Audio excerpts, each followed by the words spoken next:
Hello and welcome back to the Dollhouse, or if you are new here, welcome. My name is SJ. I'm an adult doll and toy collector who just wants to talk about dolls and toys, and this channel is made for adult doll and toy collectors. And I hope everyone had a great Christmas if you celebrate. If you don't celebrate, whatever it is that you celebrate, I hope it was great. I hope it was fun, all that kind of stuff. I actually did not get very many dolls this year for Christmas. I got dinosaurs instead. Yes, dinosaurs. Weird, but I have always had a love for dinosaurs. I just have never branched out into collecting them. Not since the first Jurassic Park movie. It came out back in like the 90s. I had a couple of those toys, but I've just never like gotten back into collecting dinosaurs until this Christmas, apparently. Now, my introduction to dinosaurs started with two movies. The Land Before Time and We're Back, a Dinosaur Tale. Well, most people's introduction to their love of dinosaurs might have started with Jurassic Park. My introduction was with those two cartoons, and then I watched Jurassic Park and fell in love with that. But I have a bunch of new dinos that have moved into the dollhouse, and I'm actually really excited to show you guys them. So let's move over to the doll desk and take a closer look at them. Okay, here we are at the doll desk, and the first dinosaur in my collection that we're going to be taking a look at is the Indominous Rex. So this girl showed up in the Jurassic World movie, I believe the first one.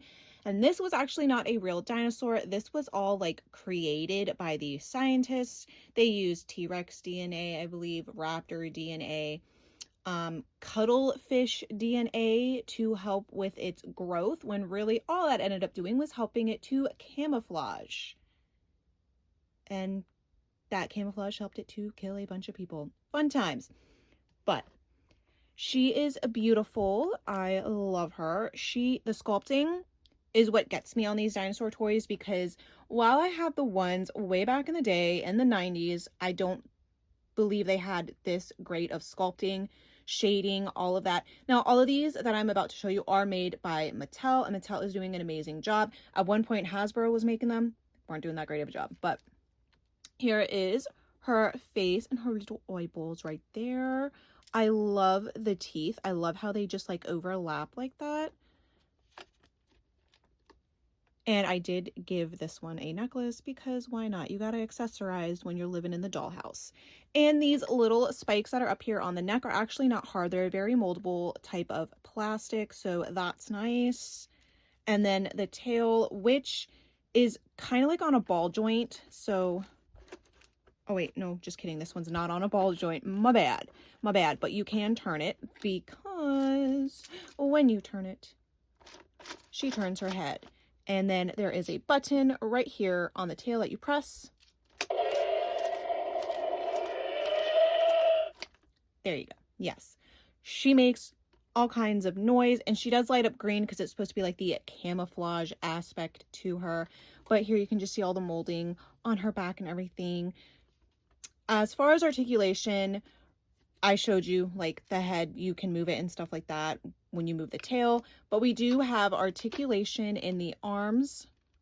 You can kind of like move them out. We have elbow articulation. It's not the greatest articulation. It is not by any means the articulation that you are going to find on the Hammond collection dinosaurs, or, you know, a made to move Barbie doll. But then we do have leg articulation. Now this right here, you can open this up. There is an app that you are supposed to download, like a Jurassic World dinosaur tracking app.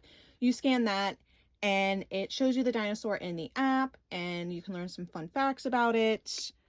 I have that app, and I do it just to kind of do like a catalog of all the dinosaurs that I have. But yeah, this was the first dinosaur that I got in my collection. And she's adorable. I love her. Even though I know in real life she could kill me. Next up, we have this little guy, the Gallimimus. I think I'm saying it right. Listen, dinosaur names are really, really hard to pronounce, but this is, I believe, the Gallimimus. Any of like antelope and gazelle, just the way they run and stuff like that. It's weird. That's what I'm comparing it to, but whatever. But as far as articulation goes for this little guy, the head can go up and down. We can open the mouth and close it. We can move the arms forward and backwards, legs forward and back, and the tail, you can just kind of twist it. This one does not make any noise. However, again, it does have that dino tracker in it. So yeah, you can track your dinosaurs if you want to. But again, the coloring, the mold, all the sculpting in it, I think is just really detailed. But my question has always been, how do we know what color dinosaurs were? How do we know? I gotta know. How do we know they weren't all brown? Or they weren't all like blue or green, you know? Pretty cool little dino. This is a Bajadasaurus or a Bajadasaurus. Not sure how to say it, but it is like a giraffe with horns or spikes on its neck. I thought, again, this was like another dinosaur that was created by scientists for the show, I believe, Chaos Theory on Netflix, which is part of the Jurassic World, Jurassic Park franchise kind of thing. No, this thing actually existed. It was real. I was like, whoa, okay, wow. But it is basically, you know, a long neck dinosaur with spikes on its neck. So again, the sculpting is beautiful. The face, love it. Coloring, I really do love the coloring. We have like this cream color, and then it fades out into like this darker type of tan color, and then we have brown. Would have been nice if the spikes right here were painted as well. It's fine. Now, as far as these are like a kind of like a firmer type of plastic. Still a little bendy, but not much. If you bend it too much, I'm pretty sure it'll snap. These ones over here are more like a moldable type of plastic. In this one, you roll this little thing right here, and its head can go up and down. And then again, it has a dinosaur. Does it have a dinosaur tracker thing in it? No. Wait, yes, right here by the tail. Wow. Yeah, right there, little dino tracker. This little button right here, you push, and it moves the tail for battle action. As far as articulation goes, it's basically just the legs that you can move forward and backwards if you want to. The head, you would move by pushing it down or with the little turn thing right here. The mouth and, yeah, just the mouth does not open, but that's fine. I like long necks. They remind me of Littlefoot from The Land Before Time, who was my favorite character in The Land Before Time. So any type of long neck dinosaur that I see, I'm going to instantly gravitate towards it, even though this is not what Littlefoot was. Next, we have the Parasophagus, the duckbill, the swimmer, Ducky from Land Before Time. Fun fact, this is the only dinosaur that scientists or paleontologists have been able to know what sound it truly made. It's the only dinosaur that we know what it actually truly sounded like. And it sounds like a foghorn, like a ship horn kind of thing. That's what it sounds like, because this up here is what I guess it would make its sound out of, like almost like a trumpet. It would blow sound out of this. Correct me if I'm wrong down in the comments, but that's what I was comprehending when I was reading about it. Now, this girl, her name is Ducky. If you didn't think I was going to get a Parasophagus, a swimmer, a duckbill, and not name it Ducky in my collection, you are sadly mistaken. This is Ducky. But the mouth on this one kind of opens, not much. The arms do move out, forward, backwards. The legs can move backwards and forward. The tail can turn. Again, we have the dino tracker, and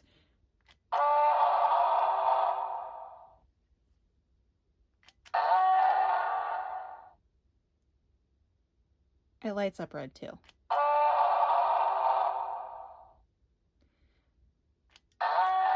Does it sound like what it would have possibly millions of years ago in the wildlife or wherever it was that it lived? I don't know. I wasn't around during that time. But it sounds pretty close to what scientists have said it sounds like. So with that, with that foghorn type of sound. But yeah, again, the sculpting, beautiful. The coloring, beautiful. I love the colors that they have so far chosen for these dinosaurs that I have in my collection. I love her. She's adorable. A little ducky. Next, we have the Indoraptor, because you can't have the Indominous Rex without the Indoraptor. Again, this was another dinosaur that was made exclusively for the movies Jurassic World. And again, it was what scientists created and made. And I believe it has like Indominus Rex DNA, maybe some raptor DNA, all kinds of DNA. DNA that, you know, you really shouldn't be mixing together and seeing what you create. Okay? Because you get stuff like this that you can't really control. Really, you can't control any kind of dinosaur, but you get what I'm saying. You get what I'm saying. We shouldn't be messing with stuff that we really have no idea about, okay? But he is just beautiful. The paint job on him is absolutely beautiful. Now, the camera is not picking up that it is almost like a metallic, bluish, blackish gray color. It's just kind of picking up that it's black, but it is a beautiful metallic type of paint job. We do have this beautiful goldish yellow metallic line going down. The spikes right here are, again, a moldable type of plastic. The little spikes up here, which remind me so much of a tuft of hair, they're, again, a moldable plastic. The legs can move forward and backwards. These ankles turn right here, and the tail is on like a ball joint, so you can move it around. And again, this one does have the dino tracker in it, so you can scan that and put it into your little app to track your dinos. And this one does make noise. And then if you do this, and then turn this one, it does that. The only thing that I am hating about these dinosaurs that make noise is there is no on-off switch. So unless you open it up and take the batteries out, they are going to forever make noise. Like if I want to move this one's hand, it's going to make noise. That's the only downside to these toys, but that is fine. This sculpting and colors and paint job and everything pretty much makes up for it, because I just can't get over how beautiful of a job Mattel has done with these. And I'm pretty sure there are going to be some collectors of these out there who is going to watch this video and be like, oh my god, this girl knows nothing. She thinks that's beautiful, blah, blah, blah. Everybody has likes and dislikes. Everybody agrees, disagrees. It's fine. It's okay. But this is the Indoraptor, and he's pretty cool looking. And of course, no, little Jurassic Park collection, no matter how big or small it is going to be complete without Rexy. I love her. She's gorgeous. She's also pretty massive, but it's fine. But again, the sculpting work, the detail in the mouth, even though you don't really, see the mouth, it's when they're on the shelf like this, it's still really cool. Oh, your head's falling down. It's fine. Again, yes, she has a necklace, because all my little dinos eventually are going to be accessorized, because that's just how I do it here. But arm wise, you can move the arm out, forward, backwards. The legs you can move forward or backwards, forward. You can turn the ankles. The tail is on a ball type of joint. Again, this one does have the dino tracker in it. And the gimmick with this one is you press this button right here. I mean, look at that sculpting. Look at that. Paint job, the sculpting, beautiful. But you press that button right there. And if you keep pressing it,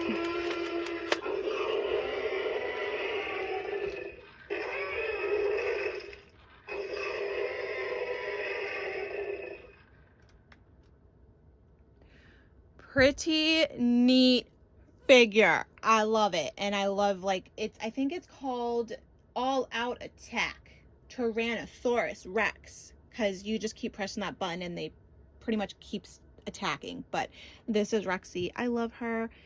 And yeah, she's cute. Again, she would kill me in real life. I would not survive Jurassic Park, Jurassic World. I wouldn't survive any of that. Scientists go and make real dinosaurs and put them in the real world, even though we have numerous movies that say that's not a good idea. But God forbid if they do that, I would die, because I would be like, ooh, dinosaur, let me touch, let me take a picture, let me go make friends with it, because I would think I'm like a Disney princess over here, able to make friends with anything and everything, and I would die within the first minute. Next, we have the Stegosaurus mom and baby from the Jurassic World Legacy Collection. It did come with a figure of Dr. Sarah Harding as well. Articulation-wise, you know, for a small figure, I will say, articulation-wise is pretty decent. We can turn the head, shoulder, elbow, hip, knee, yeah, all that kind of stuff. Kind of like that it came with a figure, because like I mentioned before, I would try and take a picture of a dinosaur, get too close, and then cause chaos. But we're not here really for the Sarah Harding figure. We are here for the mama and baby Stegosaurus. So here is the baby. You can move the head up, down, turn it, you know, all that kind of stuff. This one also has the dino tracker in it. You can move the legs forward and back, back and forward. The tail can just turn. Really cute, because I don't think there are a lot of Jurassic Park / World baby figures, and I love the babies because I think they're adorable. But this is Spike, okay? Because fun fact, Spike from Land Before Time was a Stegosaurus. So this, my bad, buddy. This is Spike. Super cute. And this is not mama. This is adult Spike. That's just how it's going in my collection. This is a pretty heavy figure, so I think that's nice that it's pretty heavy. It's not lightweight. It doesn't feel like all dainty, like it's going to break the minute you play with it, because let's be honest, kids are going to play with these and they are going to reenact fighting scenes and everything else with them. So it is good that these are made well and pretty heavy duty. This, again, we have the dino tracker. The head, you can move it up, down, turn it, all that kind of stuff. So some pretty decent articulation. Legs can move forward and backwards. And the tail, the gimmick with that is you are supposed to press this spike down right here, and you can move the tail like that. That's, yeah. Naturally, these toys are going to come with some kind of gimmick. But again, the coloring, the paint job, I just think is like really cool on these toys. I can't get over it. This one does not make any noise, but still really cute. Now as far as this collection goes, I don't know if you can get this collection with the mama and baby Stegosaurus in stores. I think it came out in 2021, and I got it off of eBay brand new. In the packaging for this set was pretty cool, because it looked like the RV that they were in the second Jurassic Park movie. So yeah, but it was brand new in packaging, only $20, which I didn't think was a super bad price, considering people are selling the dinos, mama and baby, separately for $20 each. So yeah, this is Spike. And lastly, we have my favorite guy in my collection. This is the Apatosaurus, which I think at one point people thought was called a Brontosaurus, but I don't think Brontosauruses exist. I think that was like found to be like Brontosauruses were just an Apatosaurus. So this is a baby Apatosaurus. The mouth can open and close. The neck can go up and down. Again, we have the dino tracker. Legs go backwards and forwards. The tail can just turn, but this is Littlefoot. Littlefoot was an Apatosaurus, or a long neck, and I absolutely love this little guy. I could not find these in store because I don't think they are in stores anymore, and I had to resort to getting this little guy off of eBay for $20 with free shipping. I'm pretty sure this guy probably only costed like $8 when it was in store, but I really wanted it because it is a baby Littlefoot. And like I said, my love for dinos started with Land Before Time. So, but again, the paint job is really cool on this little guy. Yeah.